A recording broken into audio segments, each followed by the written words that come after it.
तो hello friends, welcome back to my channel. और friend, आज की वीडियो सीरीज़ के अंदर हम डिस्कस करने वाले हैं डीबीएमएस के अंदर ज्वाइंट्स इन एसक्यूएल, यानी एसक्यूएल में किस तरह से हम ज्वाइन का यूज़ करते हैं, उसके कितने टाइप्स होते हैं, सारी चीज़ों को आज के वीडियो सीरीज़ के अंदर डिस्कस करने वाले हैं हम लोग। तो ज्वाइंट्स बेसिकली होता क्या है। तो फ्रेंड, इसमें सबसे पहला पॉइंट आपका कह रहा है कि joint clause in SQL is used to combine row from two or more tables based on a related column between them। यानी जो आपका ज्वाइन क्लॉजेज है एसक्यूएल के अंदर, उसका हम यूज़ करते हैं रो को, दो या दो से अधिक जो रोज़ होते हैं उनको कनेक्ट करने के लिए टेबल के अंदर। ओके, उसके बाद अगर हम बात करें टाइप्स की, टाइप ऑफ ज्वाइंट्स में, तो सबसे पहला आपका आता है इनर ज्वाइंट। तो नाम से ही आपको पता चल रहा होगा कुछ इनर, उसके कुछ अंदरूनी में कुछ चेंजेस होते होंगे, कुछ अंदर उसके चेंजेस होते होंगे। तो यहाँ पे कह रहा है कि it return record that have matching value in both table, यानी दोनों टेबल के अंदर आपके जो वैल्यू होने चाहिए वो मैच करने चाहिए, वही इनर होता है। तो ये आपका क्या है, बेसिकली मैच कर रहा है, तो वो इनर ज्वाइंट हो गया। उसके लिए एक बेसिकली सिंटेक्स दिया गया है, जिस सिंटेक्स को एग्जामिनेशन में अगर आप लिखते हैं तो आपके लिए बहुत ही बेहतरीन होगा।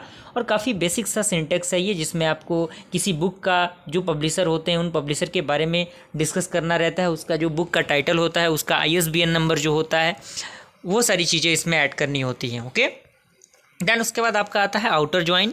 तो आउटर ज्वाइन में हम तीन प्रकार के ज्वाइंट को डिस्कस करते हैं। पहला आता है आपका लेफ्ट आउटर ज्वाइंट, दूसरा आपका आता है राइट आउटर ज्वाइंट, एंड तीसरा आपका आता है फुल आउटर ज्वाइंट। तो सबसे पहले हम जान लेते हैं कि लेफ्ट आउटर ज्वाइंट क्या होता है।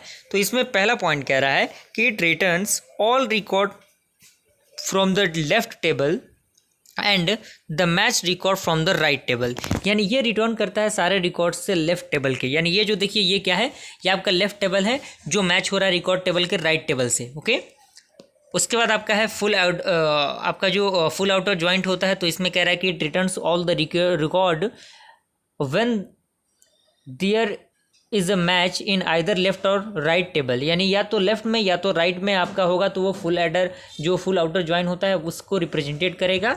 और उसके लिए बेसिक सा सिंटेक्स आपके सामने है, एग्जांपल आपके सामने मौजूद है, आप इसको नोट डाउन कर सकते हैं अपने एग्जामिनेशन में लिखने के लिए।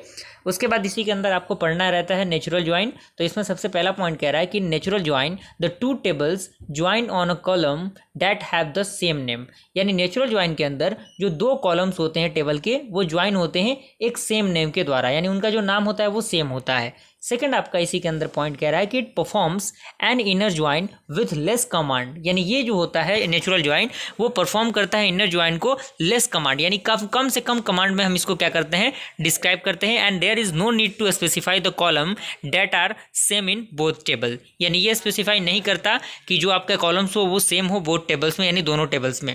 तो इसका सिंटेक्स बेसिक आपका दिया हुआ है, आप इसको देख सकते हैं।